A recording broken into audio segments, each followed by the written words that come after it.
Hello and welcome to another episode of Equipping the Corps.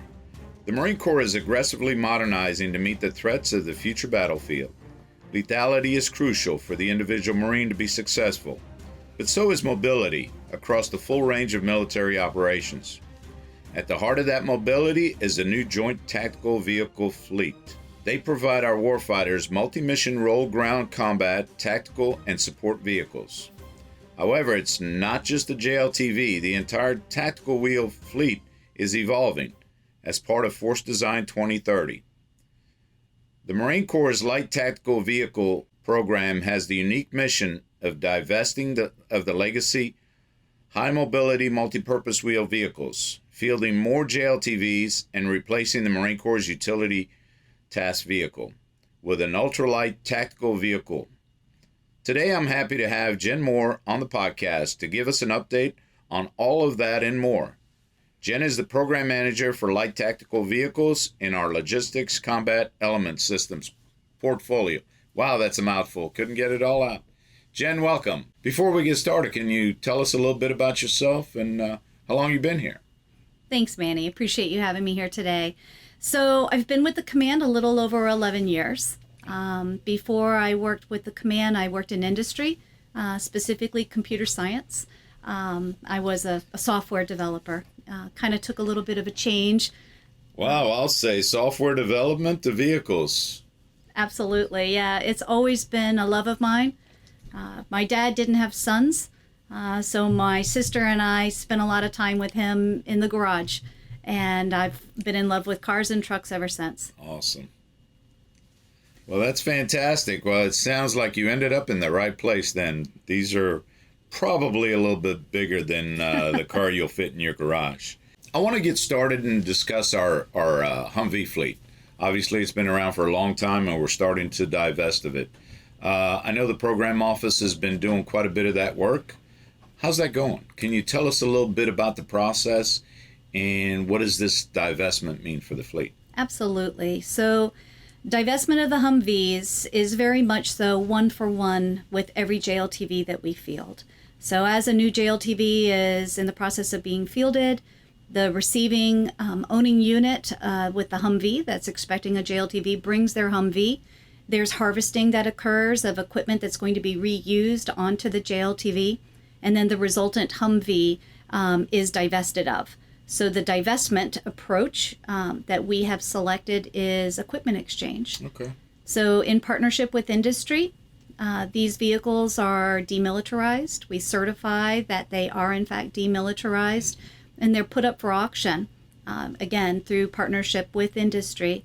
And the value that is recouped during that auction process is returned to us in the form of credits. So there's no dollars being returned, I see. but value is. So we're able to go after parts, potentially to fill the need of an engineering change proposal, but it goes after pieces and parts to help with our tactical wheeled fleet, whether it's to support the Humvee, a JLTV, or another member of our tactical wheeled fleet. So that's outstanding. So we're obviously taking the dollars that we can harvest from those vehicles and put it back into other vehicles. I do like the part about going to auction because that means I could potentially put one in my garage after all. Absolutely. It just won't be the up-armored Humvee that I may have ridden in a time or two. So how much longer do you anticipate the Humvees being around? I guess that question's probably a two-part. Yeah, so right now the intention is likely we will have Humvees in a declining quantity within the Marine Corps until 2030. Okay. Force Design 2030 is in order to meet the Commandant's expectations and how we are evolving, how the tactical wheeled fleet is being employed.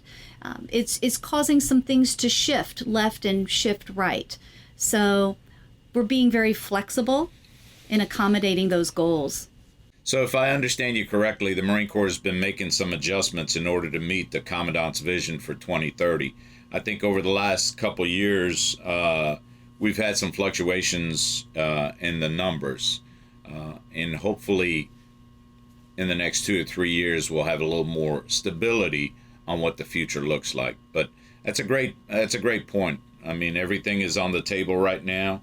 Where the Marine Corps is going to be in 2030 is on the table right now. So both on our numbers of Marines as well as our numbers of vehicles. So you're in charge of the light tactical vehicle fleet. Can you tell us what that fleet encompasses? Sure, absolutely. It's over 20,000 pieces of rolling stock. Wow. Within the Marine Corps, ranging from our recently fielding of JLTVs to also include Humvees, their complementary light tactical trailer. Again, that's our legacy light tactical trailers. Then we also have the utility task vehicle, or the UTV. And soon, in second half of this year, we'll be seeing the Ultralight Tactical Vehicle replacing those UTVs that are aging out. Well, I'm excited to discuss that. I'm going to save that conversation for a little bit, but I've always liked the UTV. It's a great little off-road capability, very diverse. So I'm looking forward to getting into conversation about what the ULTV will bring to the table. But first and foremost, let's talk about the JLTVs. I'm assuming, I believe they went into full rate production last summer, so you've got a little over a year that you've had them out to the fleet. What's the feedback been like from the fleet? So that's a great question. The Marines are learning to love the truck. I would say if you go back and look at information about when we fielded the Humvee 10,000 years ago, similar feedback. It's too big. It's too complex. It's too heavy. I don't know how to maintain it. You drive it differently. We have the exact same feedback with JLTV. But the good news is it's not too big. It's not too complex. The Marines are learning how to operate this vehicle safely, effectively, as well as maintaining it on their own in an organic manner. By organic, I mean they're able to maintain it without having a member of industry telling them, no, this tool, put it there. Right. So the learning curve is increasing at a rapid rate. Well, and today's Marine, I believe most of today's Marines are born with an iPad in their hands, and this vehicle brings that kind of capability. Well, first of all, I don't want to date myself, but I do recall when I had to give up my Willys Jeep and transition into a Humvee, and being a not so big individual that I am, it was a rather large vehicle, so I can relate to the conversation. But also, having been in a JLTV, I can relate to the incredible technology and capability that vehicle brings. So I know you've ridden in it a time or two, but can you share with us some of your experiences and some of your feedback as far as the technology, the ability to maintain the vehicle? Can you give us a little more insight into that? Absolutely. So I would say the biggest takeaway from a first person having an opportunity to ride in a Humvee and then have an immediate following ride in a JLTV is, wow. That's usually the first impression. And so is it the bumping all over the road? Oh wait, that's the Humvee. Yeah. Sorry. So it's the smoothness. Okay. So is it still loud? Yeah, it's somewhat loud inside, right, but not nearly as loud as what we've been accustomed to in a Humvee. It has fantastic air conditioning. It even has cup holders. But I will tell you, though, from a human factors perspective, when we have our Marines fully combat loaded in this vehicle, going to where they need to go in order to execute their mission, they're not becoming fatigued as a part of either operating the vehicle or being an occupant in the vehicle, because it is addressing those human factors that are necessary in order to make sure they are prime and ready to execute their mission once they arrive at their destination. That is probably one of the single most greatest benefits of the vehicle, in my opinion. Well, I think that's a great point, because not that I'm older or anything, but the more cushion I have in my car seat nowadays, the more comfortable I am. And having ridden in a JLTV, I can certainly attest to the quality of the ride. So you bring up a great point. I mean, mobility is key to survivability, but so is the importance of keeping our Marines ready for the fight. and going on a hour or two drive in a Humvee as opposed to an hour or two drive in a JLTV, I'm probably going to be ready for the fight in one and maybe not in the other so much. Yeah, it's a night and day difference. Wow. That's interesting. How about the maintainability? I know we talked about young Marines nowadays are literally born with an iPad in their hands. How does that translate to what they're going to encounter in a JLTV? It's a great question. So the heart of the JLTV is the Driver Smart Display Unit, or the DSDU. So the DSDU, it's the heart, it's the brains of the vehicle. Anything that is going on with that vehicle, you're going to be able to pull it immediately from that screen. So yes, you're going to have that technology is up front rather than I'm going to see something that's leaking, I'm going to identify what is leaking, or I'm going to smell something. The first thing you're going to truly be doing is looking at what is the DSDU, or that Driver Smart Display Unit, telling me that's going on with my truck. And from that, I continue my analysis. So it is definitely high tech. It is not low tech. It has, of course, your typical low tech aspect, because it is an internally combustion engine, or as they're saying, ICE these days. Right. Because we've got EV, electric vehicles, so now we have to call old school technology something cool. So it's ICE. Well, I don't want to take you back a few years, but I think this satisfies both your computer programming and your kicking the tires at the same time. So now you have all of that in your garage. Absolutely. What are the challenges? Are you getting challenges from the fleet that there are things they're having a hard time overcoming? So I would say the challenges are just that. It is a brand new vehicle with modern day automotive technology being presented into the Marine Corps that does not necessarily have modern day technology across our fleet of light tactical vehicles or our wheeled vehicles.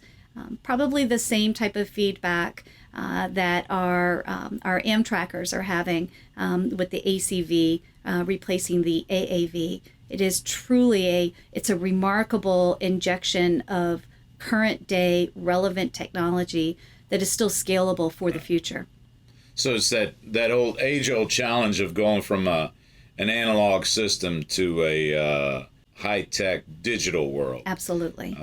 It's like my father having to give up his rotary phone for a new smartphone. I think that's fascinating. And again, today's young Marine just seem to make that transition without much of a thought at all. Do you see, from a maintainability standpoint, is it having an impact on the maintenance units? Are the maintenance folks able to have that, the issues with the vehicle ready at hand when they pull into the bay and say, hey, this is where I need to go, because the machine's already telling me, here's what you got to fix? So I wouldn't say that it's so much the maintainers having an issue, it's the supply chain keeping up. Oh, okay. So for instance, COVID has had impacts in our supply chain. There's no way to get away from that. Right. And so delays that we may see are due to delays of spares being available. Now we are working very aggressively to make spare parts available, at rapid pace, even if that means we're pulling from our stocks to support production.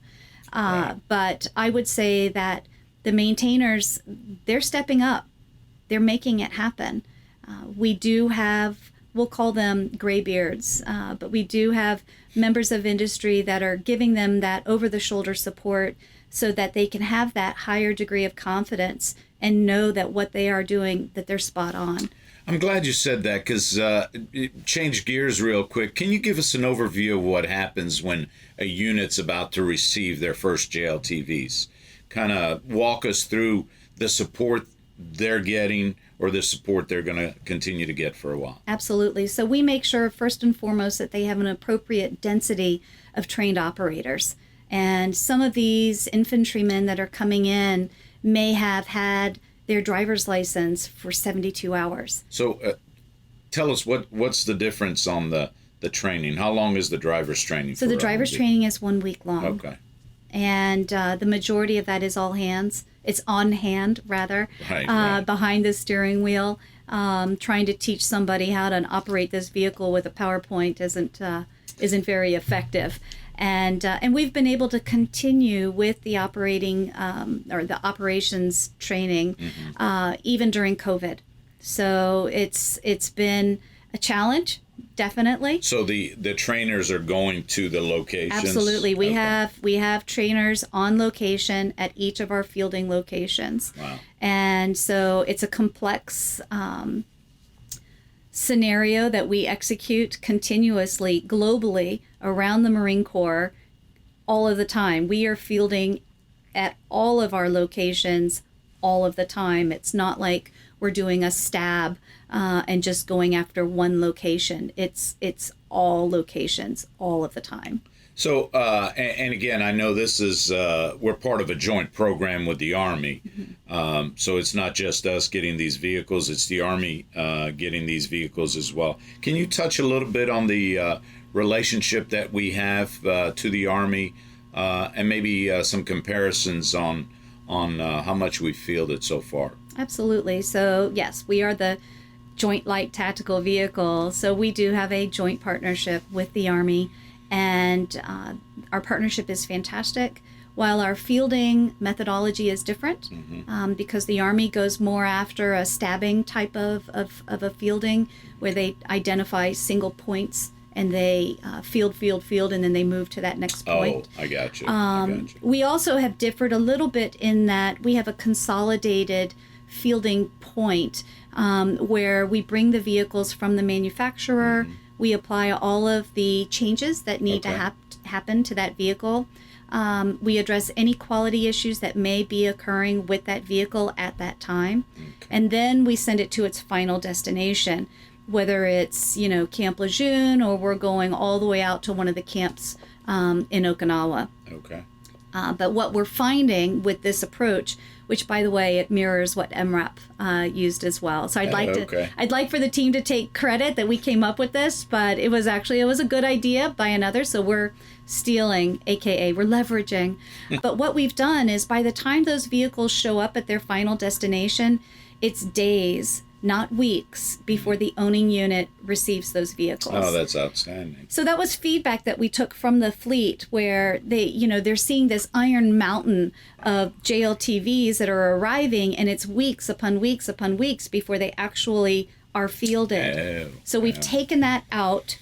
By the time that truck arrives, they're just going through their operator new equipment training so that they can receive those vehicles. It is that quick. Wow. That's awesome. That's incredible. So you mentioned harvesting equipment from the Humvees. I'm wondering if we can, is that equipment going into JLTVs? And if so, what types of equipment are making the transition from some of our Humvees to the JLTVs? So that's a great question. So for instance, our gunner protection kits, they are being transferred from the Humvee onto our heavy guns carrier. We're not buying all new equipment to support our heavy guns. And so the only thing that we've had to then purchase is that little integration piece between the gunner's protection kit and the JLTV. Oh, okay. And in many instances, we used equipment exchange funds. I was just gonna, you're way ahead of me on that one. So you're using that funding we already saved too. Absolutely. So I'm gonna put in a plug. Good stewards of taxpayer dollars. Absolutely. It's fantastic.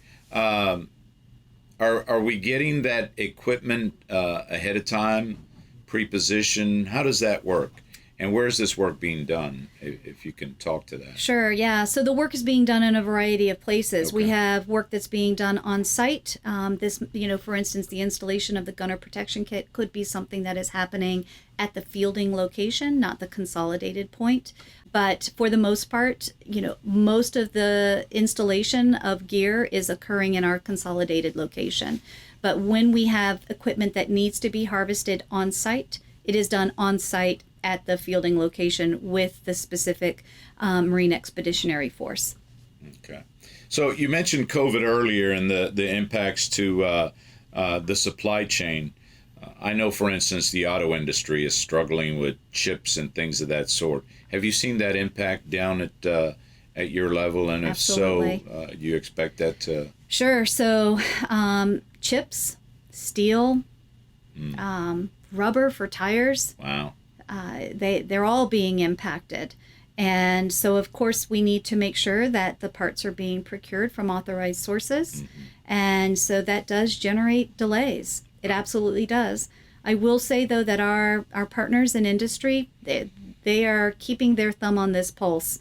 And it's not to be reactive. They're being proactive. And if they have to go after bigger buys in order to anticipate future shortfalls or future delays in product, they're doing so, and many times at risk. Wow. Well, that's great to hear.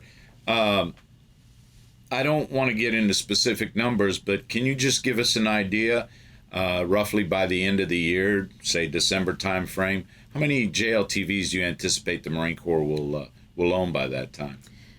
So instead of own, because there's a difference between how many we've bought versus how many we have fielded, because it takes that's a time. great point. Right. I mean, because we when we buy, it's before it's been built. Right. So that's when we put our request in. Hey, we want to buy these. So I would say by the end of this year, we'll have well over 2,500 that will have been fielded within the Marine Corps. Awesome. And that's taking away those 1-for-1 Humvees. Wow. So you mentioned we discussed trailers briefly. I've got my JLTV. I got everybody in. I got all my gear, but now I need to take some additional gear. Tell us what's happening with the trailer program. I understand we've jumped boat feet first into a program that's going to bring us a trailer to support that JLTV. Absolutely. So yes, the Marines are not excited about having a legacy trailer being towed behind a JLTV, as that JLTV has to be driven like a Humvee. Otherwise, there's no trailer left behind if the JLTV drives like a JLTV. So the companion trailer for the JLTV, we're pretty excited about it. It'll start fielding in second half of this year. And again, joint venture with the Army. And so we're finalizing our testing right now and going to go forward with our request for fielding decision. So I think the great thing about us doing all these things jointly, I'm assuming economy of scale is keeping that price point down a little bit. Yes. We share in all of the R&D expenses. It reduces our time. And yes, it does make it more affordable. That's great news. Looking forward to that trailer. Let's shift gears a little bit. We've talked about the big. Let's go down and get a little bit smaller. So we've had a UTV now for the last 3, 4, close to 5 years, if I'm not mistaken. Great little vehicle, complementary logistics vehicle from what I understand. What's in store for that vehicle?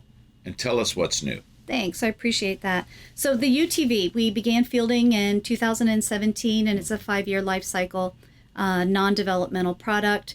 And the intention behind that... So just to clarify, non-developmental, basically you can run down to the local UTV store and buy one.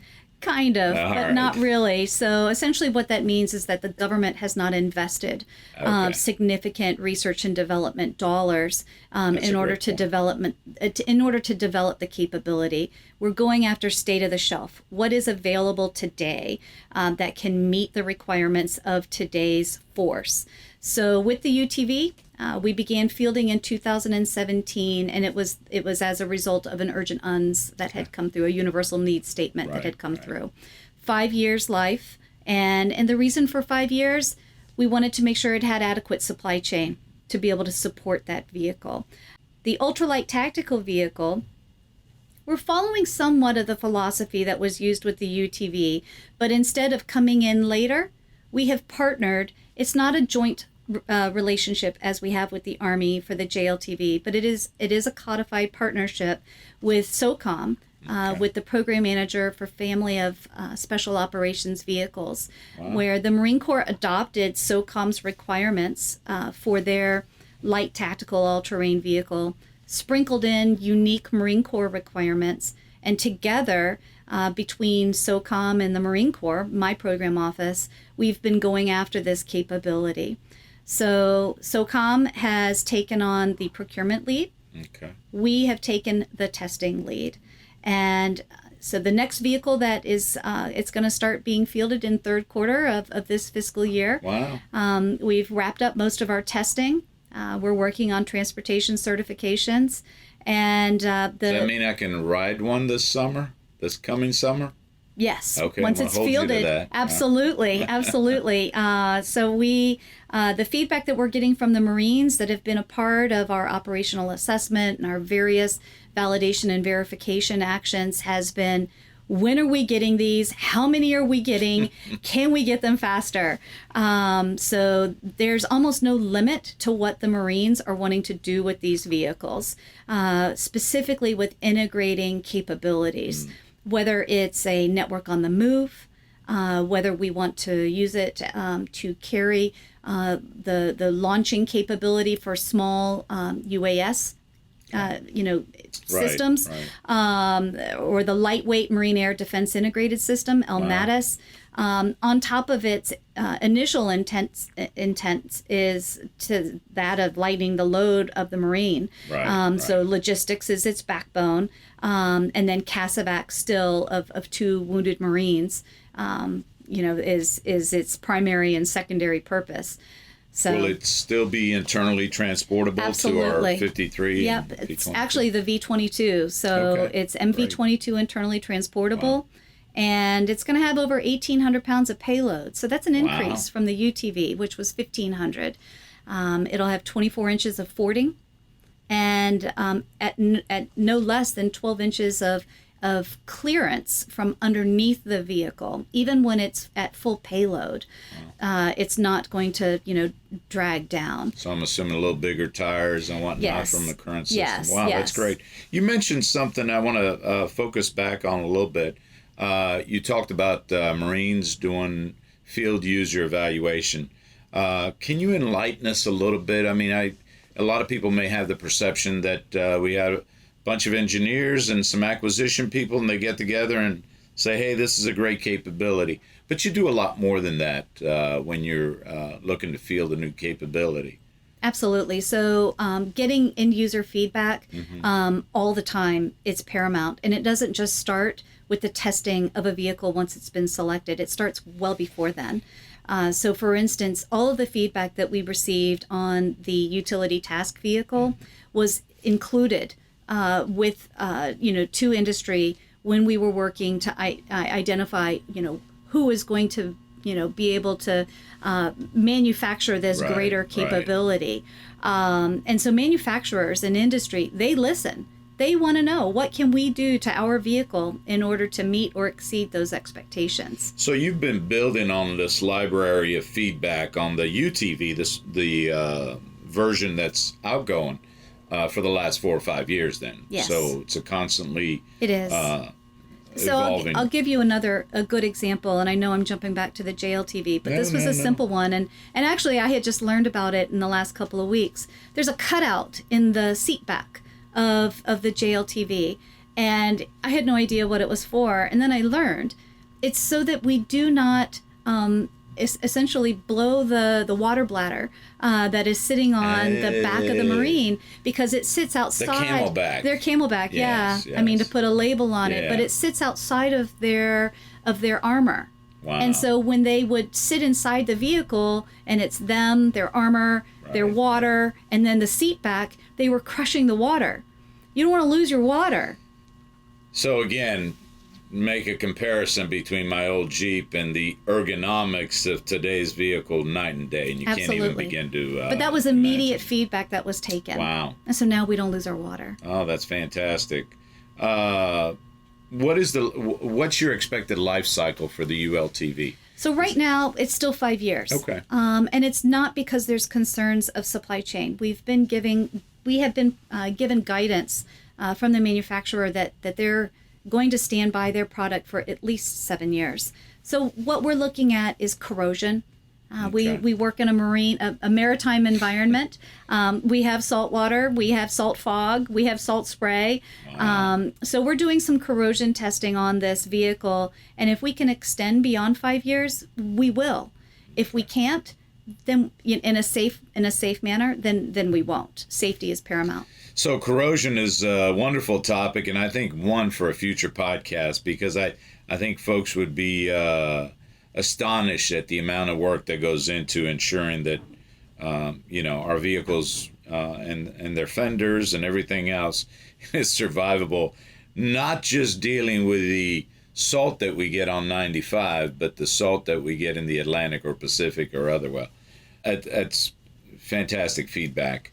So again, you're looking to field sometime in the third quarter Yeah. of this next year. Yes. Looking forward to it, and I'm sure the Marines out in the fleet. Now, I just want to kind of go back to a Humvee JLTV analogy, because I know we had a couple of hundred UTVs. Is this a one-for-one exchange, or are these being looked at for different units, different capabilities? Yeah, so we're fielding quite a bit more Okay. Than the UTVs that we have fielded.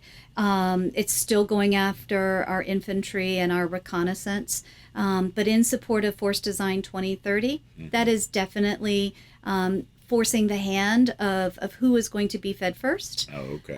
What capabilities we're looking at integrating into the vehicle, prioritizing as such. So very similar to what we're doing with JLTV, but on a much, much smaller truck. Gotcha.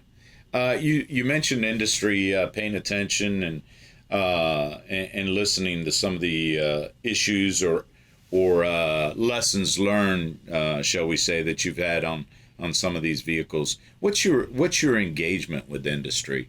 How often do you engage and have these conversations with them? I meet with industry weekly, sometimes daily. It just depends on the time of the year. But I will tell you, industry is eager. They are eager. They know that we are making investments. They know that we're modernizing our light tactical fleet. We have their ear. They are listening, and they're also giving us recommendations and their guidance of how they are seeing the future continue to unfold within essentially the tactical wheeled environment, to also include the concerns, like I've talked about, availability of steel, availability of chips, rubber. These are all real things. It's not just an excuse to be late for something. Right. It's real. It's palpable. So they want to be part of the solution. They do. They want to be part of this Force Design 2030 as much as we do. Well, it's great to hear. Listen, Jenn, this has been extremely informative. I hope folks get a better understanding of what's in your plate day in and day out, from the little vehicle, which is not so little, to the big vehicle. I believe you called it a mountain of steel when it comes out. But it's really incredible and fascinating to see the evolution of our tactical wheel vehicle capability. And there's some exciting times ahead. I know I'm excited about getting a ride in that ULTV, as I'm sure Marines out in the fleet are. So I really appreciate you taking the time and joining us. But before I let you go, I've come to my favorite part, and that is our lightning round. So are you up for it? Totally. Yeah. Thank you for having me. All right. Let's do this. Okay. I got to ask, what's your favorite vacation spot? That's a great question and a really hard question to answer. I'll tell you, it's anywhere my husband and I take our Airstream. Ah, outstanding. An RVer. First class RVer, I may say. So what's a TV show, book, movie, or a podcast you'd recommend? I'm going to recommend a book. Okay. So it's written by Garth Stein, and it's The Art of Racing in the Rain.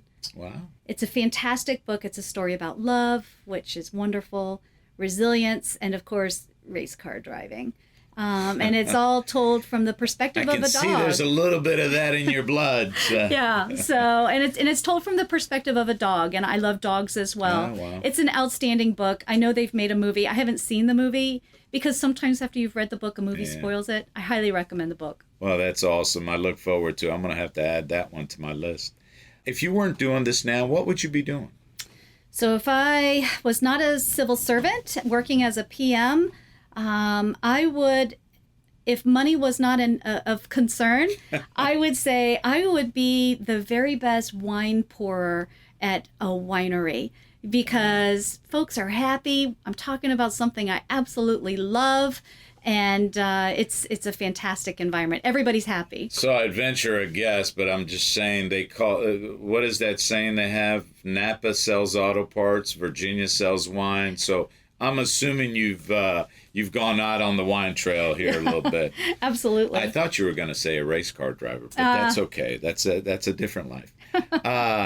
And last but not least, a very important one. If you could have any superpower, what would it be? So I thought about that one, and I'll tell you, enhanced memory. I have a terrible time with remembering names. Like on the spot, I need to remember a name. I will draw a blank. 10 minutes later, I'll remember the name. Or at 11 o'clock that night, I'll remember the name. But if I had enhanced memory where I could just go back through little index cards in my brain, that would be fantastic. Listen, if you find that, please share it with me. Will do. My wife will tell you it's horrendous. Who did I just meet? So anyway, listen, this has been a great conversation. I really appreciate you taking the time. I hope our audience enjoys the wealth of information you just provided on our tactical wheel vehicle fleets, and happy RVing. Thank you, Manny. Appreciate it. Well, this concludes another episode of Equipping the Core. I hope you've enjoyed our conversation today. If so, please take a couple minutes, leave us a review, subscribe, tell your friends about us. Till next time, Manny Pacheco signing off.